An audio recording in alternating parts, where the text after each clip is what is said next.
Como invitado en estudio al ministro de la Presidencia, el abogado Eval Díaz, con quien vamos a tener una charla bastante interesante, porque son muchas las preguntas que tenemos. Yo sé que es difícil, ha sido un año difícil, no solamente para Honduras, para todos los países del mundo la situación está bastante complicada. Lo que pasa es que a veces vemos solamente nuestro entorno, pero cuando dicen levantamos la cabeza y tenemos una mirada hacia el mundo, vemos que hay conflictos en todos lados.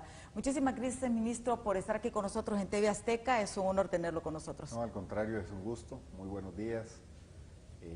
Y yo diría que es un año que el país ha sorteado, donde tuvo retos importantes.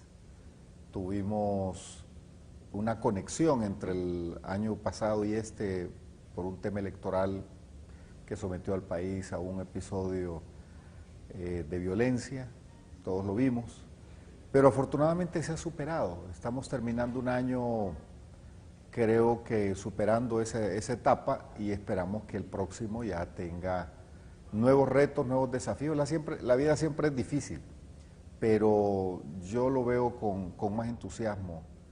Creo que podremos avanzar en muchos retos que tiene el país. Sí, yo sé que hay tenemos muchos temas. Es interesante, por ejemplo, ya se aprobó, ya se fijó, por ejemplo, el salario mínimo, se aprobó el presupuesto, el salario mínimo para el sector maquila, que es un sector importante, porque con la caída del mercado de Nicaragua, Honduras pues tiene esas opciones, pero incrementar el salario mínimo también tiene sus ventajas y sus desventajas en este sector. Vemos un presupuesto que también, si bien es cierto, se le adecuó mucho presupuesto a salud y educación, pero vemos también un costo elevado en materia de defensa y seguridad. Sí, mire, nosotros no debemos olvidar, y ese ha sido nuestro pecado, y aquí yo aprovecho para llamar la atención a la ciudadanía, que hemos cometido el pecado de olvidar la seguridad del país.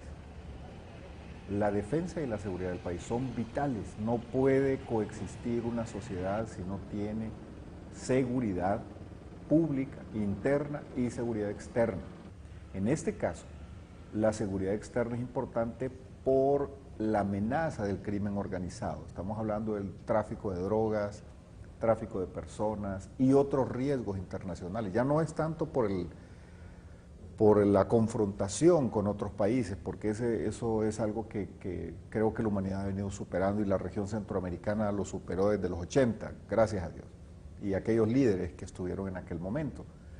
Pero ha quedado demostrado con la reducción de homicidios y la reducción de la criminalidad en el país, que el presupuesto de seguridad y defensa es vital. En aquel momento, hace 4 o 5 años, Emma, el tema era ¿cómo va a venir la inversión con estos niveles de inseguridad? Si hay muertos todos los días. Ese era el lamento. El lamento no era los de hoy, en aquel momento era seguridad. Como se ha bajado y estamos llegando a los niveles que dejó el presidente Maduro cuando salió del gobierno en los primeros 5 años de este nuevo milenio, hemos bajado hasta esos niveles. Pero cuando usted ve ahora el mapa de preocupaciones de la población, están otros temas. No porque no le importe la seguridad, sino porque la gente siente que la seguridad ya está resuelta. Y bueno, ahora entonces enfoquen todo a los demás temas y olvídense de seguridad. Es un pecado eso, no podemos cometer el mismo error. El presidente Hernández en un evento que tuvo de ascensos en las Fuerzas Armadas dijo: es prohibido olvidar, no podemos olvidar que la seguridad pública, que la seguridad, que la defensa nacional son cosas que nunca podemos descuidar, si no vamos a pagar un altísimo precio en pérdida de vidas. Sí, pero fíjese que yo aquí como ciudadana se lo digo también, yo siento de que se ha dejado toda la carga al gobierno de Honduras. Yo sé que, por ejemplo, el combate al narcotráfico, crimen organizados, son delitos transnacionales. Y yo cuestiono realmente el poco apoyo, el poco financiamiento de países como Estados Unidos, que se benefician de todos estas acciones que se puedan tomar en el país, pero no se retribuyen, y al final pues Honduras es un país pobre, nosotros somos un país con pocas limitaciones económicas, o sea, pasamos, como dicen, lavando ajeno y entregando mojado, porque esa es la verdad del pueblo hondureño. Pero se cuestiona el hecho de que Honduras tenga que cargar con todo este peso una lucha de un delito transnacional con recursos del pueblo, pues, o sea, y yo creo que ahora es lo que la gente ve. O sea, yo sé que hace 5 años era prioridad la seguridad, pero ya en estos momentos ha cambiado. Mire, yo quisiera más bien verlo, usted comparte su punto de vista en estos temas, pero yo quisiera verlo desde otro punto de vista. Mire, antes nosotros estábamos esperando que nos resolvieran los problemas de fuera. Incluso un aspirante presidencial dijo que Honduras iba a ser invadido, porque se representa la aspiración pesimista de muchos hondureños, que creen que otros nos van a venir a resolver los problemas. Y en este caso, en el tema de la seguridad, es el pueblo hondureño el que ha pagado la lucha contra el crimen organizado. Me refiero a que de los impuestos que paga el pueblo hondureño, es donde ha salido todo este esquema que ha permitido reducir la criminalidad. La oposición vive pidiendo rendición de cuentas, que quieren eliminar la ley de secretos, que quieren que los temas de seguridad y defensa, que en ningún país son públicos, en ningún país, pero aquí, como se trata de hacer oposición, entonces quieren entrarle para ver cómo se manejan, pero en realidad la mejor rendición de cuentas del uso de los impuestos del pueblo hondureño son los índices de criminalidad que han bajado. Y eso está ahí, certificado por organizaciones internacionales. Eso no es un tema. Es más, vea que la oposición ni siquiera se mete en esos temas porque sabe, cuando la oposición política no toca temas es porque está reconociendo que el gobierno ha tenido aciertos en ese tema y se enfocan en otros, ¿verdad? Porque el país tiene muchos problemas. Ojalá que pudiéramos resolverlos todos de una vez. Pero en este tema le ha tocado al pueblo hondureño. Cuando el presidente de Estados Unidos menciona que iba a retirar el apoyo a los países del Triángulo Norte por el tema de las caravanas y otros temas, en realidad nosotros que no estamos al tanto, como la Secretaría de Finanzas o Relaciones Exteriores, viendo al dedillo cuál es la cooperación, toda esa ayuda se canaliza a través de las agencias que tiene el gobierno de Estados Unidos y que ellos ejecutan en el país. Es muy poco lo que tienen particularmente con alguna secretaría. O sea, no es cierto que el gobierno de Estados Unidos toma ese dinero y se lo da al gobierno de Honduras y le dice gástelo. Eso no existe. Eso no es así. Lo que ellos tienen es que tienen sus agencias y ellos ejecutan varias acciones. Y hay algunas actividades de promoción, hay algunas actividades, por ejemplo, la lucha anticorrupción, que en este momento toda esa estructura que existe, gran parte es financiada con fondos del gobierno de Estados Unidos, algunas organizaciones, ONGs, pero lo que tiene que ver, volviendo al tema, con el tema de la lucha contra la criminalidad, le ha tocado al pueblo hondureño.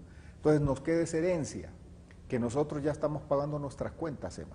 Ya no nos la está pagando otro, no es producto de una donación. Entonces nos da orgullo que somos los hondureños los que hemos resuelto nuestros problemas y que tenemos que seguir así.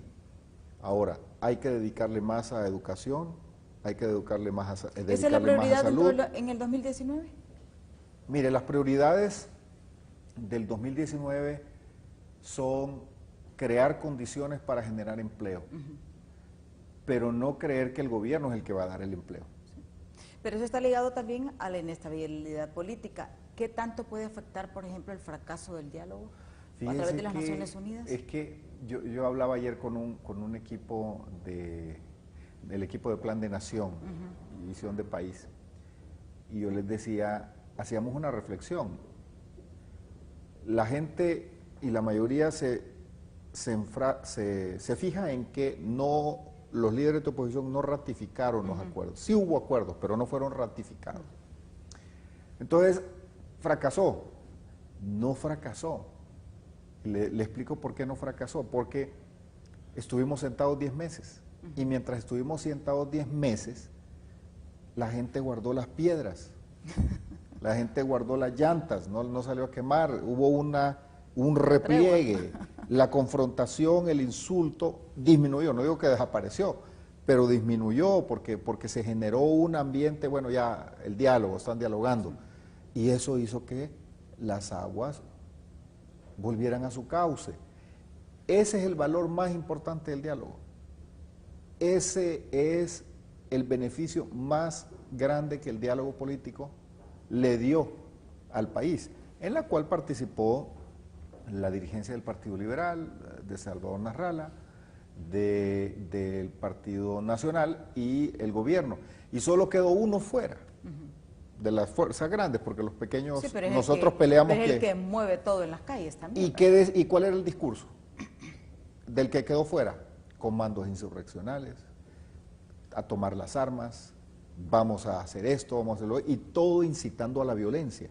Porque aquí, Emma, hay una estrategia de una parte del sector político que es crear condiciones para que haya violencia en el país. Y otra parte del sector político es provocar, incentivar la inestabilidad política. Entonces tenemos a los dos que aunque están ahorita separados, pero en realidad tienen la misma estrategia, y es crear, incentivar, motivar un ambiente de inestabilidad política para desestabilizar el país y afectar la economía. Sí, porque en esos momentos esa es la mayor preocupación de todos los empresarios, y estamos hablando de todas las categorías, desde el micro, porque la inestabilidad política nos afecta a todos. Así es. ¿Qué tan impactante podría ser la inestabilidad política? ¿Cómo la han analizado ustedes? Que ustedes tienen mucha más información que el resto, porque uno puede tener información de ciertos lados, pero ustedes tienen un panorama como gobierno. Esta inestabilidad política, ¿cómo la visoran para este 2019? Mire, ustedes? ¿Usted cree que va a mermar, se va a mantener, va a aumentar? Sí, mire, hay dos cosas que contribuyen a enrarecer el clima de negocios. Uno de ellos es la inestabilidad política. Entonces, yo doy fe que me he reunido con muchos empresarios, reuniones que no trascienden, pero me he reunido y ellos le apostaron mucho al diálogo político, porque ellos dicen, miren, necesitamos que haya paz, que haya tranquilidad, porque si no, la gente no invierte, no podemos generar empleo, nos preguntan de afuera, nuestros socios, qué es lo que pasa en el país, porque salen las noticias y creen que Honduras está ardiendo, que Honduras... Entonces, uno de los sectores más interesados en resolver este tema de confrontación política es el sector privado. Y ellos estuvieron animando. De ahí hay otro sector social, como por ejemplo surgió la Junta de Convocantes, surgió la Plataforma Ciudadana por Honduras, que aglutinaba diferentes fuerzas, todos buscando y empujando que hubiera entendimientos, que nos sentáramos. Sí. Nos decían en aquel momento, mire, lo importante es que se sienten a hablar, siéntense a hablar, después vamos a ver. Nos sentamos a hablar. E indudablemente ellos saben, nos decía un empresario, mira, antes del 2009 Honduras era cero riesgo político. Cuando venían las calificadoras de riesgos y cada empresa cuando va a instalarse en un país hace una debida diligencia y no solo ve impuestos, sí, ve también el clima de negocios del país, ve la estabilidad política y otros temas. Y decía, Honduras era cero riesgo, y del 2009 para acá, después del golpe de Estado al gobierno del expresidente Manuel Zelaya, Honduras entró en un periodo, luego en el gobierno del presidente Hernández hubo en el gobierno pasado, diríamos que un espacio de tranquilidad, pero luego se volvió a revolver Vamos a tener que irnos a nuestra primera pausa. Cuando regresemos vamos a hablar, porque aquí viene el tema de la Constitución, porque el tema de la reelección es lo que ha generado toda la inestabilidad política. Vamos a abordar también otros temas con nuestro invitado, el ministro Evaldía. Ya volvemos.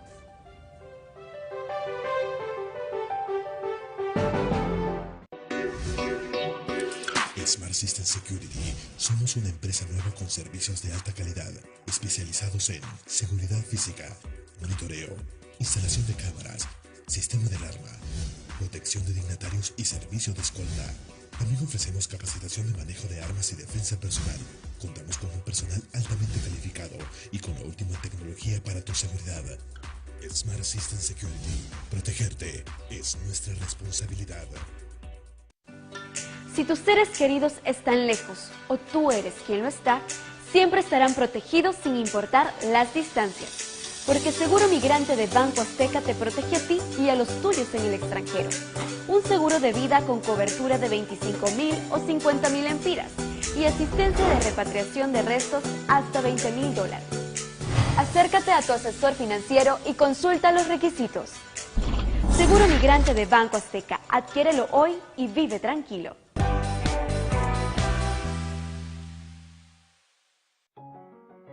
En cualquier tipo de clima, para cubrir viejos gustos o limpiar hasta el más grande desastre, incluso evitar que fuertes olores te cambien el juego y para decirle adiós a las grietas. Sabes a quién confiarle el trabajo, porque tu espacio es tu obra. Conviértela en arte con la familia de Excelo Látex. Galón gratis de la misma línea al comprar una cubeta o 5 galones de las marcas participantes de la familia Excelo. Pregúntale a Sherwin-Williams. No está bien, porque es pérdida de tiempo estar haciendo tanta fila. Sí, excelente porque antes pues se perdía mucho tiempo, se perdía dinero. Estamos ya con la nueva, el futuro de la tecnología, ¿verdad? Felicito pues a estas personas porque así se evitan todos estos gastos económicos. Todas esas vueltas uno se ahorra bastante y después de eso uno hay que hacer otros mandados que tenemos. Sería mucho mejor, ¿no? Ya va directamente uno al niño a matricularlo y se evita pérdida de tiempo y pérdida de dinero. Sí me parece que es una excelente idea. Porque uno es pobre, entonces allí uno ya está ahorrando dinero. Para mí está perfecto.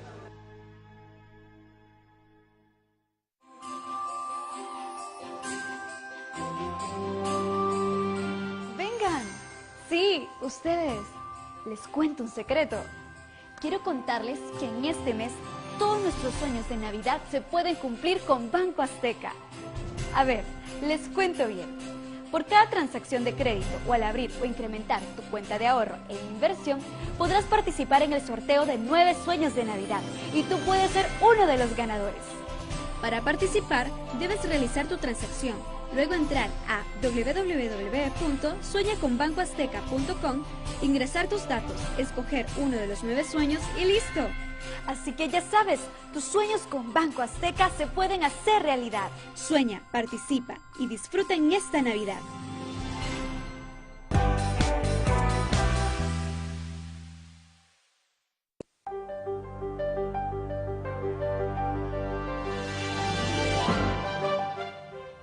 Tenemos como invitado en estudio al ministro de la Presidencia, Eval Díaz, aquí a través de los canales de TV Azteca Honduras. Esto es Honduras Opina. Y uno de los temas interesantes dentro del primer segmento, pues él nos explicaba de que los empresarios le decían que la inestabilidad política se provocó. Honduras antes tenía cero inestabilidad política. Bueno, antes de los golpes militares tuvimos esa paz que casi fueron como 20 y pico de años, pero a raíz del 2009 pues viene esta inestabilidad justamente en estos intentos de la reelección, porque sabemos que es un tema bastante susceptible y a mí me llama poderosamente la atención también otro aspecto. No sé si ustedes tienen información y sorprende, por ejemplo, de que hay muchas personas que ahora se andan postulando, y le puedo decir, para una junta de transición, porque ellos dan por un hecho que el presidente Hernández termina el 2019 y ya andan postulando hasta, usted sabe que las redes sociales ahí, si bien es cierto, sale de todo, pero es sistemático de que el fulano podría ser, que el mengano podría ser, y esto al final, por ejemplo, un inversionista, yo creo que no se trata de X inversionista, ahora todo el mundo monitorea redes sociales. Y son, pues, incluso usted va a un trabajo, le monitorean su Facebook, su Twitter, su Instagram, ¿verdad? Porque eso es parte ahora del currículum de una persona como de un país. O sea, esto a mí me preocupa, porque esto genera, digo yo, si alguien tenía intenciones y escucha estas informaciones, esto genera mucha más inestabilidad. Mire, aquí voy a hacer un análisis político para luego responder. O más bien expresar mi opinión. He escuchado a muchas personas que dicen, mire, aquí tenemos a uno de los líderes más importantes de la oposición, como es Salvador Nasralla. Salvador Nasralla creó su partido anticorrupción, lo perdió. Y no se lo quitaron, como él dice, lo perdió. Tenía 10 diputados, los perdió. No se los quitaron, los perdió, porque en política hay que gerenciar. Luego se une con Manuel Zelaya en una alianza electoral, porque ideológica no comparten la misma ideología, uno es de izquierda, el otro dice que él no es de izquierda, pero se unen porque es una alianza electoral y pierde también. Hoy está formando un nuevo partido político, entonces estamos ante una persona que no ha tenido éxito en el tema político. Sacó 400,000 votos en la primera vez, en esta segunda vez como candidato de la alianza estuvo cerca, hay que reconocerlo, pero no lo logró. En esa ocasión la plataforma de Libre lo lleva a esa posición y en esta ocasión lo está empujando la dirigencia del Partido Liberal, porque ellos son los que le están diciendo, mira, vos vas a ser el presidente. Entonces él anda bien ilusionado de que de esa plataforma que ellos han creado van a poner a Salvador Nasralla como presidente y probablemente los otros ya se ven distribuyéndose algunos puestos en el Ejecutivo. Mire, es una ambición política que lo único que demuestra es su incapacidad de generar entusiasmo en el electorado y quieren por otras vías llegar al poder. Son abanderados de la Constitución por un lado, pero por otro lado promueven la violación de la Constitución al estar proponiendo un gobierno de transición, si la Constitución no contempla esas opciones. Sí. Entonces ahí se ve miserablemente la ambición política que tiene. Pero bueno, ese es el juego de ellos, esa es su estrategia, pero indudablemente que esos temas, ahora con las redes sociales, afectan el clima de negocios. Pero esa es su estrategia, esa es su apuesta. La apuesta de ellos es, hagámosle la vida imposible a este gobierno para que no haga nada y entonces nosotros tengamos oportunidad en las próximas elecciones. Si no lo votamos ahorita, pero llegamos a una posibilidad de que haya insatisfacción en la población, que haya enojo, que los números sean negativos para plantearnos nosotros como la solución. Entonces, ahora el gran reto que tiene el presidente Hernández y su gobierno en estos próximos 3 años es un gobierno que le apueste mucho al tema de crear condiciones para que haya facilidad de hacer negocios. Y eso pasa por reorientar políticas públicas y eso pasa también por acuerdos con otros sectores sociales. Probablemente algunos sectores políticos no quieren ya, ellos ya le apostaron a una línea como la que hemos descrito, pero hay otros sectores económicos, sociales, y hay algunos sectores políticos responsables, todavía quedan, que pueden establecerse un nuevo pacto de gobernabilidad para lograr que el país tenga mejores oportunidades. Porque si nosotros nos enfrascamos en esta lucha política, el país es el que pierde, es el que sufre. Al final es la gente que no tiene trabajo y que no ve la posibilidad de que se cree un puesto de trabajo donde él pueda tener opciones de llevar ingresos a su familia. Entonces, no es cierto que el tema político no es importante, es fundamental. Sí. Qué bueno que usted está sacando este debate. Fíjese que yo toco estos temas, yo sé que mucha gente se vuelve susceptible, pero yo creo que también es importante hacerla y conocer los diferentes puntos de vista, porque al final, pues, todos vimos acá, y les digo, ya ni podemos irnos, porque ya o sea, antes uno decía, me voy para Estados Unidos, pero ahora ni siquiera eso podemos hacer. Entonces, yo creo que son temas y qué bueno abordarlos, porque es bueno conocer también los puntos de vista y también cómo se miran las dos visiones, para que la gente tenga esa oportunidad de poder valorar este tipo de opiniones que son eminentemente políticas, ¿verdad? Sí, sin duda alguna. Mire, hay obviamente en un país insatisfecho, como es el país como es el pueblo hondureño, porque el hondureño aspira a una calidad de vida como la ve en otros países, y esa es una aspiración legítima, buena. Solo que para llegar a esos niveles hay que transitar por mejorar muchas cosas. Por ejemplo, si nosotros vemos el nivel de vida de Estados Unidos, a ellos les ha costado mucho. Sí. Y nosotros tenemos que hacer nuestra tarea también para llegar a tener esos niveles de vida. No es un gobierno en 4 años lo que le va a dar a la población hondureña esos niveles. Es una suma de todo, un gobierno que dirige por la vía correcta y luego el sector privado, desde el grande hasta el microempresario, la sociedad que articula su esfuerzo. Esta es una carreta que todos tenemos que empujar en la misma dirección. Sí. Aún la oposición, cuando es responsable, cuando usted tiene una oposición destructiva, venenosa, y que conspira para otra cosa que no es el beneficio del pueblo hondureño, es muy difícil. Sin embargo, esos son los retos, esos son los desafíos, ese es el escenario, esos son los jugadores, es la cancha, esa es la pelota, hay que jugar con eso. Hasta hoy creo que el presidente Hernández ha sorteado los riesgos políticos. Ha sido un año, hoy justamente, ya en 2 días, se cierra un año en el que perdió a su hermana en un accidente de tránsito, de helicóptero. Luego, todo lo que vino en medio de la violencia. Yo recuerdo que cuando me di cuenta y se confirmó que la hermana del presidente había fallecido, yo me fui a su casa y había muy pocas personas, quizás había 3 personas nada más.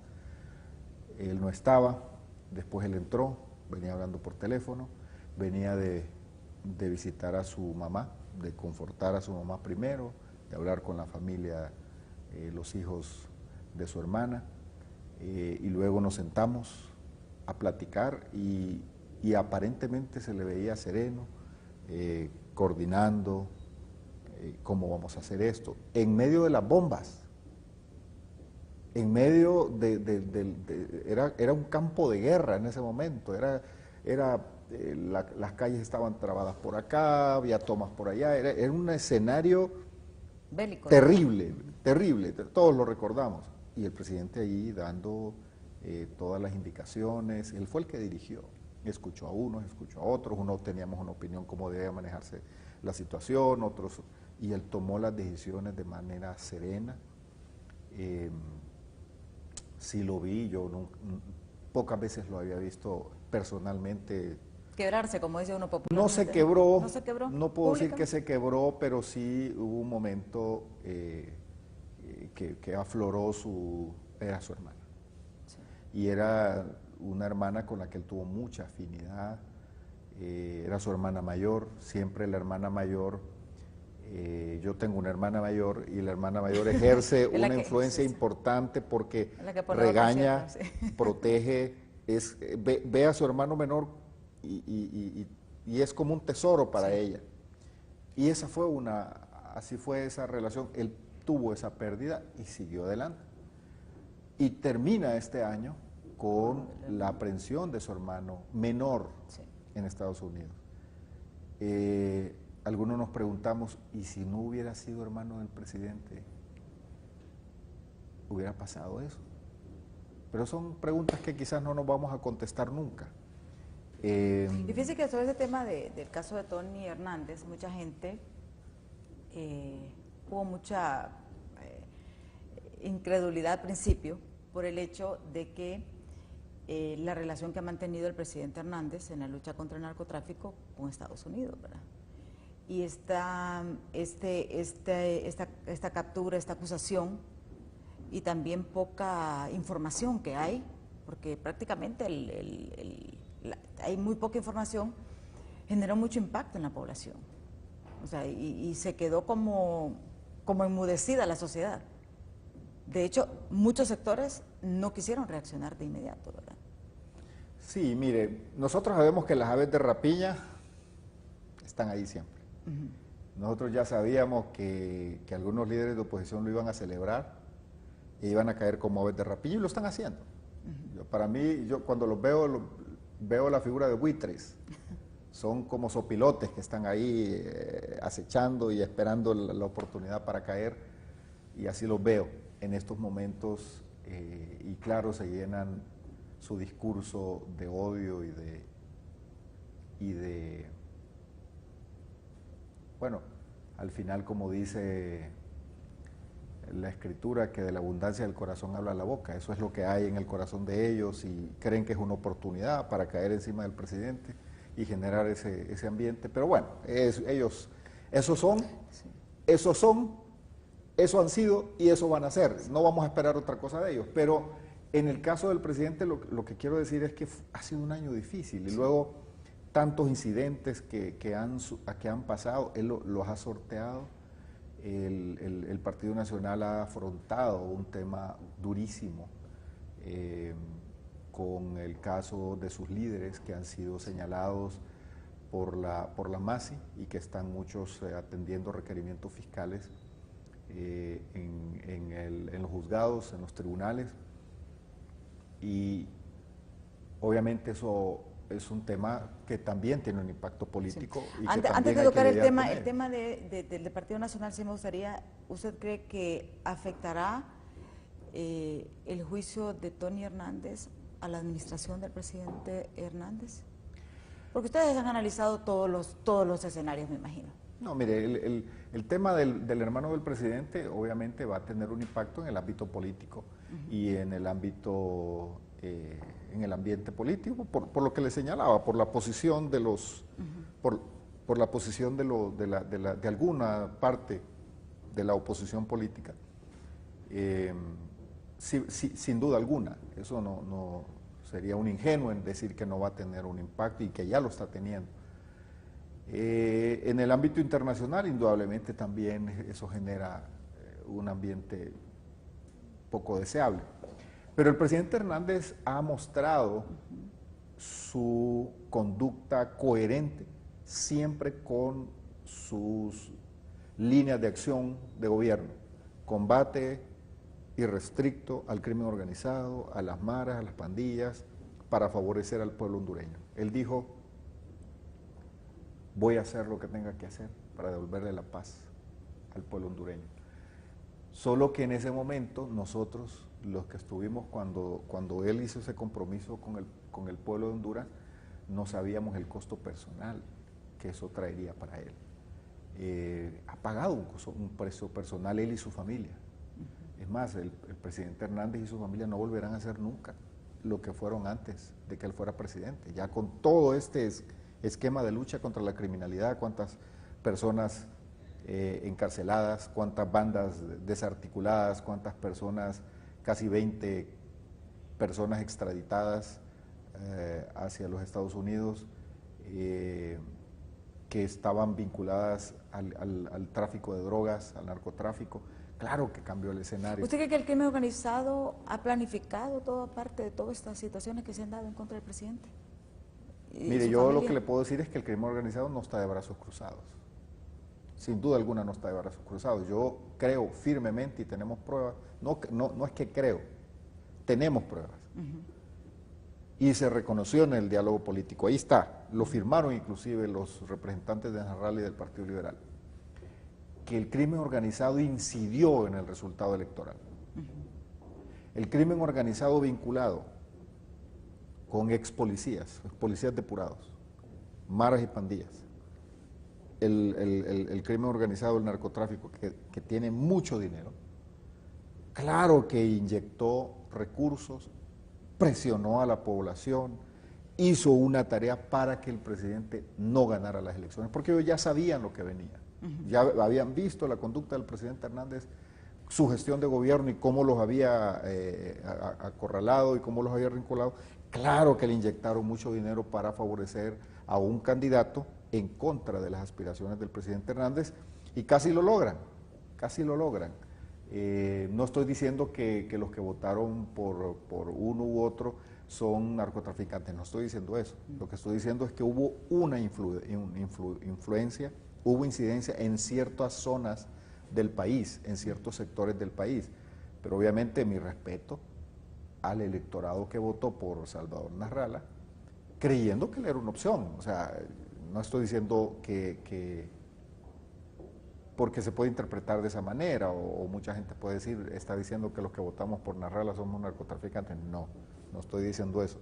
Lo que estoy diciendo es que hubo zonas, y eso quedó demostrado y están las pruebas, donde hubo alta incidencia de atemorización a votantes del presidente Hernández. Básicamente fue en un sentido negativo, no dejar que votaran la gente que estaba a favor del presidente, intimidar,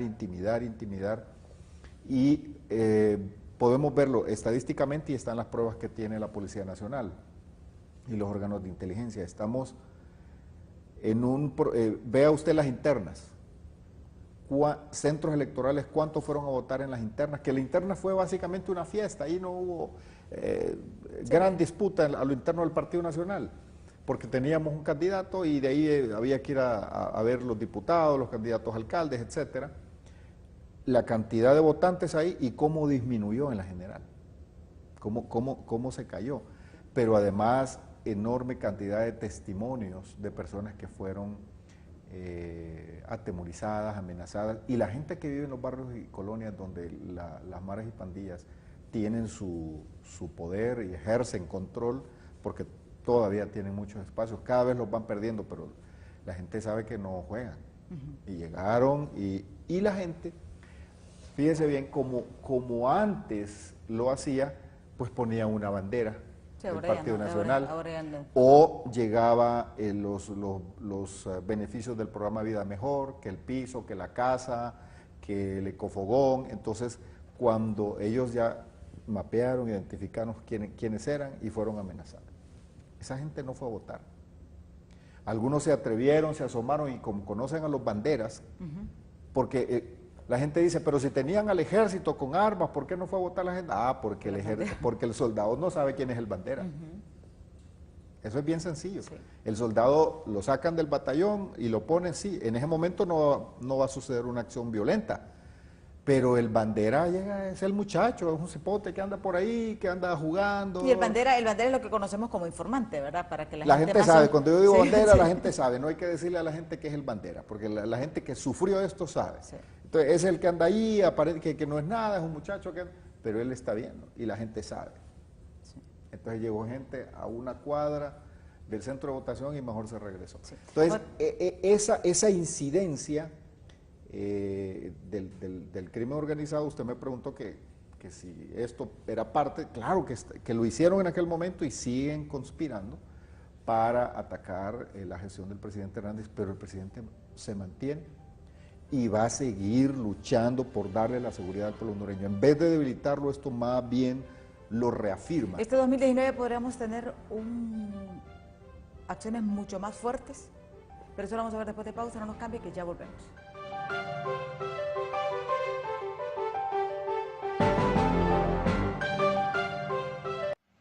La viste participar y representar a Honduras por lo más alto en la academia.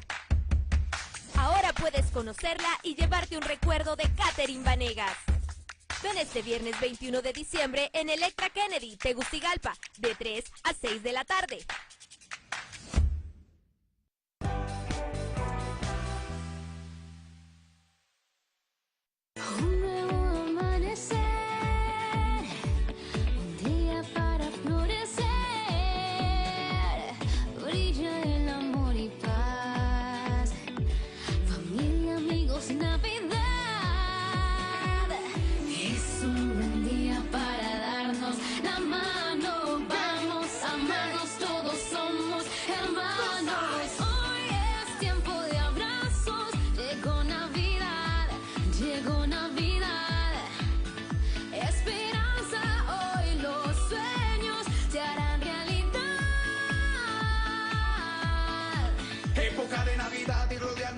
Dejemos lo malo atrás y vamos a perdonar. Es así. La vida se hizo para celebrar. Viene un año nuevo con prosperidad. Compartiendo el tamal y el rompopo. El abrazo justo a medianoche. Alegría no puede faltar. Desde Honduras te desea feliz Navidad. Es un buen día para darnos la mano. Vamos a amarnos, todos somos hermanos. Es un buen día para darnos la mano. Vamos a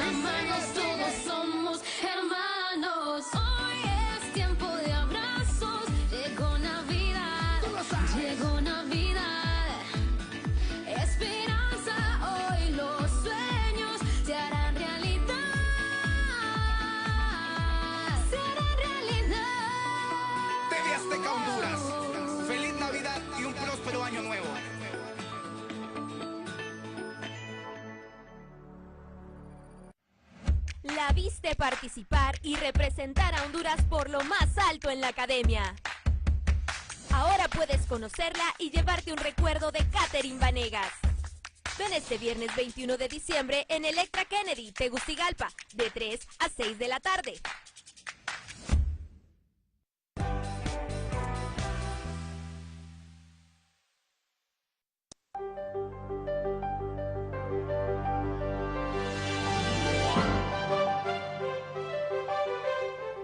Continuamos esta entrevista con el ministro de la Presidencia, Eval Díaz. Él pues nos hablaba de las incidencias del crimen organizado realmente en afectar la imagen, y no solamente la imagen del gobierno, sino que incluso tratar de afectar a la familia presidencial.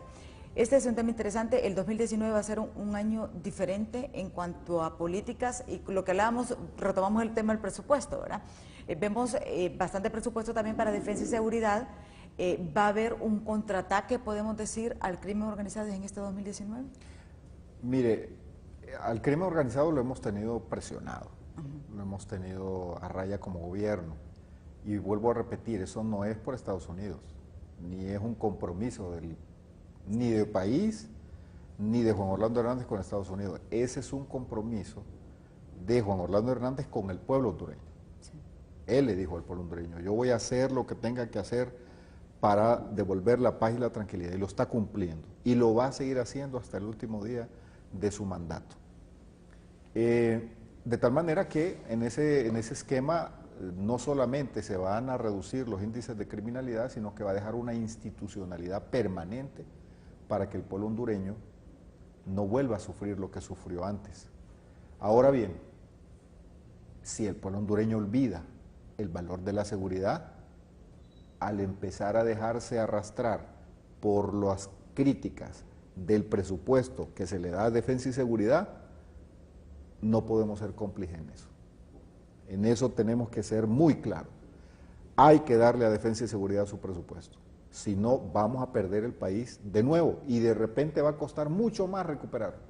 Eso es delicadísimo, eso es sagrado, eso no debe cuestionarse. Obviamente hay que exigir resultados, eso totalmente de acuerdo, pero no podemos olvidar la responsabilidad y la importancia que tiene el tema de seguridad. Cuando se habla de resultados, obviamente el tema es, usted había dado declaraciones que usted ya había presentado su renuncia ante el presidente, y que el presidente ha solicitado a todos los ministros, que ese es un protocolo que se hace todos los años.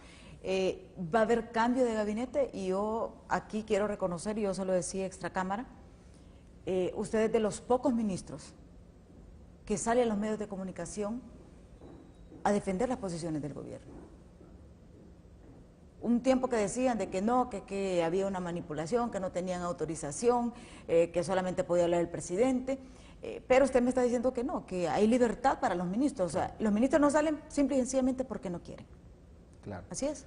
Claro, bueno, mire, vamos a confesarlo, en aquel momento teníamos un presidente candidato, sí. Entonces todo estaba orientado, toda la estrategia de comunicación hacia la figura del presidente. Ahora es distinto, el presidente Hernández no es candidato, no aspira, no va a aspirar a ningún cargo de reelección, por lo tanto los ministros ahora tienen que defender no solamente su cartera, sus acciones, sino la acción de gobierno. Si usted me pregunta a mí del tema de seguridad, yo le hablo del tema de seguridad, a pesar de que yo soy secretario de la Presidencia y que no estoy involucrado en las tareas de seguridad, pero si me habla de salud, igual. Entonces, un ministro no solo debe hablar de su cartera, tiene que hablar de la política de gobierno, tiene que estar informado qué es lo que está pasando, hacia dónde vamos, porque es un barco sí. que va hacia el mismo destino. Entonces, no puede ser que alguien ande perdido dentro de ese esquema. Yo creo que sí va a hacer cambios el presidente Hernández, lo hemos platicado, él nos ha expresado en algunos momentos sus pensamientos con relación al gabinete. Él piensa que el gabinete debe ser más balanceado, es decir, no solo nacionalista. ¿Será como de integración? No solo nacionalista, eso es lo que le estoy diciendo, no va a haber solo nacionalistas. Él se ha acercado al partido, les ha dicho: miren señores, por favor entiendan, los tiempos han cambiado, no el gobierno hoy, y cualquier gobierno, no puede estar sustentado solamente por un partido, tiene que abrirse, el país es de todos, es una demanda social de que haya participación de otros sectores. Entonces ya el presidente está hablando, y ya ha hablado, con otros sectores sociales, económicos y de otras organizaciones, para integrarlos al gobierno en carteras importantes. ¿No pasarán de la Navidad? ¿Serán como el pavito o el chanchito? No sé si el presidente Hernández va a tomar esas decisiones la próxima semana, es probable que lo haga antes de fin de año. Las renuncias ya están. Yo fui el primero que le presentó. ¿Ya todo la presentado, renuncia. no ha quedado ninguno? ¿O siempre más de alguno cree que...? Mire, a nivel de secretarios y subsecretarios, todos. A nivel secundario o de directores de instituciones no estoy seguro. Yo he pedido la renuncia a los directores o comisionados de las instituciones que me toca coordinar. Algunos lo han hecho, otros no me consta que lo hayan hecho. Pero bueno, yo creo que ahí en presentar la renuncia no solo es un simple trámite, es decirle, presidente, aquí está mi renuncia. Y también pongo mi renuncia y me someto a una evaluación, ¿verdad? Porque yo creo que es de eso se trata. un acto moral, es un acto ético frente al presidente de la República y frente a la población. Entonces, si yo me aferro, que a mí ya me nombraron, y luego si me quitan yo voy a ir a demandar reintegro, eso no es ético, eso no es moral. Yo no veo cómo alguien que fue nombrado por el presidente de la República en una confianza que le dio, no puede acercarse al presidente a decirle, presidente, gracias por la oportunidad, aquí está, estoy a la disposición, soy su amigo, si usted me quiere tomar en cuenta, con mucho gusto y con más compromiso, pero si no, aquí tiene un amigo, gracias por la oportunidad. Eso es lo que yo le entregué una carta muy sincera al presidente y yo le hice ver desde cuándo vengo. Vengo con él desde que estaba en el Congreso Nacional ya de manera permanente, hemos estado en las buenas, en las malas, hemos tenido momentos difíciles, decisiones trascendentales para el país, lo he acompañado en los triunfos y en otros momentos donde no ha sido tan halagador. Hay momentos en los que el presidente le han sobrado amigos al presidente, rodeado de gente. A mí me costaba llegar a él, me costaba hablar con él y me ha tocado estar en momentos donde hay pocos amigos. Sí. El presidente Hernández ha tenido momentos en los cuales Y los ese amigos es el costo político del poder, ¿verdad? no han estado ahí. Entonces, sin embargo, esa amistad y ese compromiso que personalmente he tenido con él me hace todavía ser mucho más transparente en decirle, presidente, aquí está a disposición mi cargo. Yo creo que él lo sabe, pero hice una relación en mi carta. Si él considera que, y fíjese que no es tanto si he hecho una buena o mala labor, porque para algún equipo, no, el ministro es el único que habla, es el único que sale, ese es el mito, porque hay otros que salen y que comunican bien, pero puede ser que en este momento yo ya represente más negatividad para el presidente que cosas positivas. ¿Usted está preparado ahorita para decir, usted está preparado para que le diga al presidente, mire, claro, Eval no va a ser ministro de la presidencia? Claro que sí, y sabe por qué yo entiendo algo, con ese tema de las redes sociales, Eval Díaz es el que sale y habla y defiende al presidente. Últimamente está de moda usted en las redes sociales. Entonces, ¿qué pasa? Que la oposición enfoca toda su estrategia en golpearme, en desacreditarme, y obviamente le sacan cosas falsas, que ladrón, yo soy ladrón, soy corrupto, soy esto en las redes sociales, y lo otro, porque mire, para mí ese tema en las redes sociales es un manto de cobardía. Lo usan los cobardes.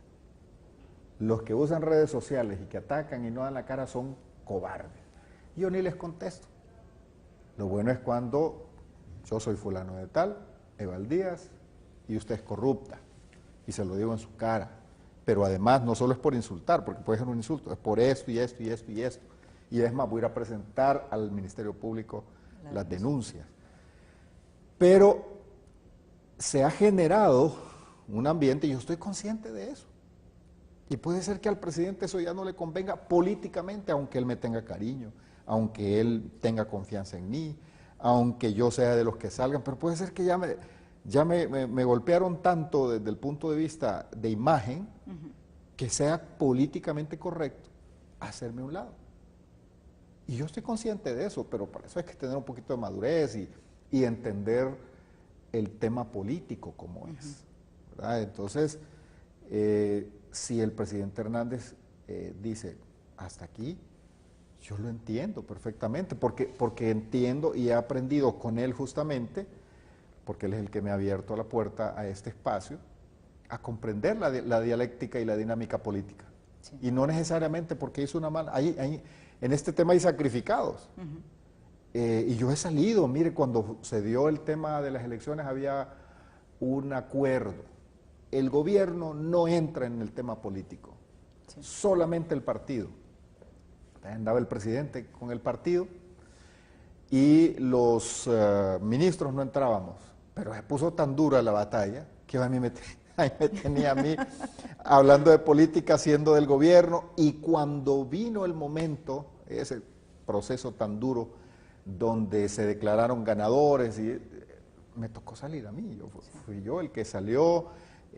Un lunes, había una ausencia casi total del partido, de gente del partido, y no digamos del gobierno. Y yo salí, yo fui a un programa de televisión, esa noche no dormí, yo anduve viendo, empapándome de todo, y dije, no es así. Ahí entré de lleno durante muchos días, sin dormir, en el tema político 100%, a pesar de ser un funcionario de gobierno. Entonces, todas esas cosas uno las hace, pero no solo aquí. En el tema de Valdías no solo hay un vocero, hay una persona que comprende el fenómeno político. Y eso me hace tener más madurez para aceptar las decisiones del presidente. Sí. ¿Usted tiene aspiraciones políticas? O sea, cuando hablo de aspiraciones, pues no necesariamente presidenciales, puede ser mire, si las redes sociales diputado. No me acaban, podría considerar, pero no son ni para este gobierno, no son de momento.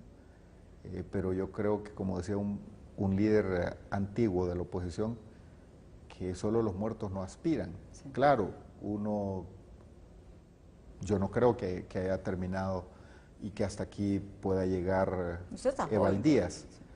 Es relativo, depende con quién habla, sí, con quién habla uno, pero indudablemente creo que este camino recorrido me ha enseñado muchas cosas. Cuando uno llega con mucha ingenuidad desde el punto de vista político. Puede ser un gran profesional, puede tener posgrado, puede tener PhD, puede tener lo que sea, los carteles que sea, pero la dinámica política es otra cosa. Es un doctorado de la vida que usted aprende.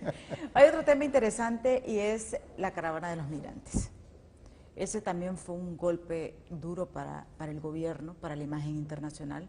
De hecho, es un tema que todavía está latente. ¿Cómo piensan ustedes que podría terminar lo de la caravana de migrantes? Mire, las estadísticas dicen que las personas que se fueron en la caravana son similares a lo que permanentemente se está allá. Esta vez la habilidad de la oposición política y de quienes manejaron esto y lo financiaron desde afuera fue juntarlos y decirles, miren, vámonos juntos, se disminuye el riesgo, somos más fuertes y más barato. Porque cuando una persona contrata un coyote que lo lleva desde Honduras hasta Estados Unidos, le puede costar $10,000. No estoy haciendo cálculos, eso le cuesta. Eso le cuesta, sí. Pero si se van en caravana, llega hasta el punto donde el coyote lo va a recoger y le cuesta $5,000.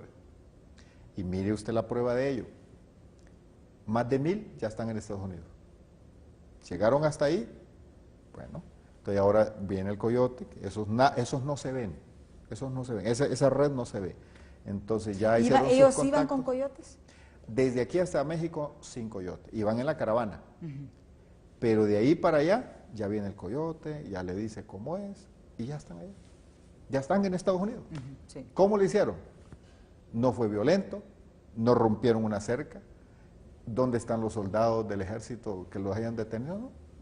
Tienen sus caminos y los coyotes lo llevaron. Entonces, Esta es una combinación entre una acción política que golpeó indudablemente.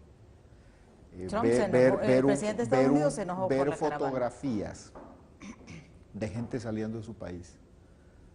Claro que es doloroso, es noticia internacional, y recordamos los episodios de guerra en el Medio Oriente, la gente huyendo, dejando sus casas y saliendo con sus niños, aunque aquí las motivaciones son diferentes. Ahora bien, nosotros como gobierno reconocemos que hay condiciones de falta de oportunidad que tenemos que resolver. Hay condiciones de un subempleo, que la gente sí tiene trabajo, pero no tiene el ingreso suficiente para tener movilidad social. Es decir, usted gana, aquí hay ahorita cientos de personas ganando dinero, pero solo le alcanza para el día, solo le alcanza para la semana, solo le alcanza para el mes, no puede comprar una casa, no puede mejorar su casa, no puede tener un préstamo. Esa movilidad social que le permite mejorar su calidad de vida, tener mejores oportunidades para sus hijos, porque esa es la aspiración de cada padre, la aspiración natural, dejar mejores condiciones para sus hijos, no tienen esas oportunidades. Entonces, ese es el reto que tenemos. Primero era arreglar el tema de seguridad. Bueno, ya el tema de seguridad no es que está resuelto, pero ya va caminando. Ahora lo que no hay que hacer es soltarlo, hay que profundizar y sostenerlo. Ahora vamos al tema económico. Ya el presidente Hernández dio una muestra de lo que viene en tema de oportunidades, y es flexibilizar toda la normativa y la política que tiene que ver con la burocracia, todo lo que tiene que ver con la facilitación de trámites y todo lo que tiene que ver con emprendedurismo, apoyar al pequeño, apoyar al micro, apoyar al mediano empresario, para que no solamente se prolifere la generación de empleo, sino que haya empleos dignos, que le permitan al hondureño creer y sentir que tiene un futuro en el país. El día de ayer el presidente firmó un decreto ejecutivo que le llama Economía Naranja, que es apoyar las industrias creativas. Sí. Ese es el nuevo futuro. En este momento nosotros debemos entender que muchos empleos van a desaparecer. Van a desaparecer. Usted aquí me estaba mostrando, por ejemplo, una cámara, y ahora es un robot. Sí. Antes había un camarógrafo. Inmediatamente yo pensé, se perdió un empleo, ¿verdad? Pero así es todas las actividades, están perdiendo empleo. Se pierde empleo, pero también tiene su agregado. La persona tiene que especializarse y con esa especialización gana un poco más. Pero eso es educación. Sí. Eso es empujar y apoyar las industrias creativas. Los muchachos hoy deben entender que las carreras tradicionales ya no son lucrativas, ya no son opción, no son opción. Nosotros tenemos más de 30,000 abogados, y usted va a hablar con ellos y se quejan. Pero ¿cuántos periodistas hay también, verdad? Ya tenemos que ir entendiendo que ya no son opción para tener éxito en la vida y mejorar su calidad de vida, mejorar sus ingresos y mejorar las condiciones de su familia. Eso tenemos que cambiar ese paradigma. El presidente Hernández lo entiende muy bien y está enfilando ya su acción a un tema económico. Facilitación, crear un ambiente apropiado para el tema de negocios. Con el programa Honduras 2020 estamos echando a andar varias plataformas que van orientadas en ese objetivo. Ya tenemos Mi Empresa en Línea, que justamente la administra el programa Honduras 2020. Vamos a echar a andar una plataforma de vivienda para que la ciudadanía desde su teléfono, a través de una aplicación, sepa dónde está la vivienda, cuánto le cuesta, dónde le van a dar el préstamo, cuánto le cuesta la cuota y si califica o no califica. Ya no va a tener que andar y ahí mismo va a hacer su trámite, va a llegar al banco, ya solo a firmar los documentos de su préstamo, de acuerdo a su nivel. Esas cosas no existían, ya las vamos a echar a andar. Vamos a echar a andar el tema de economía naranja, con liderazgo juvenil, con liderazgo de personas apasionadas en el tema de creatividad. Aquí en Tegucigalpa vamos a remodelar el Estadio Nacional, pero en torno a él vamos a crear un ambiente que conecte Tegucigalpa con Mayagüela, apoyando las industrias creativas, la cultura, el arte. Hoy el artista tiene que tener más oportunidades. Todo ese mundo es nuevo, es nuevo y tiene una gran demanda. Y ahí los hondureños van a tener mejores oportunidades. En San Pedro Sula, el centro de innovación, donde era el centro penal, se está convirtiendo en un centro de innovación para que haya jóvenes explorando otros oficios, otras oportunidades. De eso se trata. Cuando nos enfoquemos en eso y andemos en eso, entonces las migraciones van a ir cada día siendo menores hasta desaparecer. Sí. Bueno, el tiempo se nos ha agotado, ministro. Yo quisiera agradecerle y sí me gustaría un mensaje para finalizar al pueblo hondureño. Bueno, ha sido un año difícil, ha sido un año de muchos retos, pero los hemos rebasado y estamos llegando al ocaso de un año que solo nos hizo más fuertes. Viene un año donde hay mejores oportunidades. Deseo al pueblo hondureño felices fiestas, feliz Navidad y esperamos que el próximo año sea mejor para usted, para su familia, para sus hijos y mejor para el país que tanto amamos. Así que mis mejores deseos para ustedes y agradecerle a usted el espacio que me ha dado de venir a conversar con el pueblo hondureño de estos temas tan importantes. Sí, no, quisiera agradecerle, pues, yo sé que pasa con una agenda bastante apretada, fue un poco difícil, pero no imposible, ¿verdad? Y yo, como le digo, le reitero, pues, los canales de Azteca Honduras están abiertos, somos un canal bastante pluralista, nos gusta escuchar todas las opiniones, porque yo creo que el pueblo hondureño merece estar informado, conocer las diferentes opiniones. Muchísimas gracias por su atención, así que gracias por habernos acompañado en Honduras Opina el día de hoy.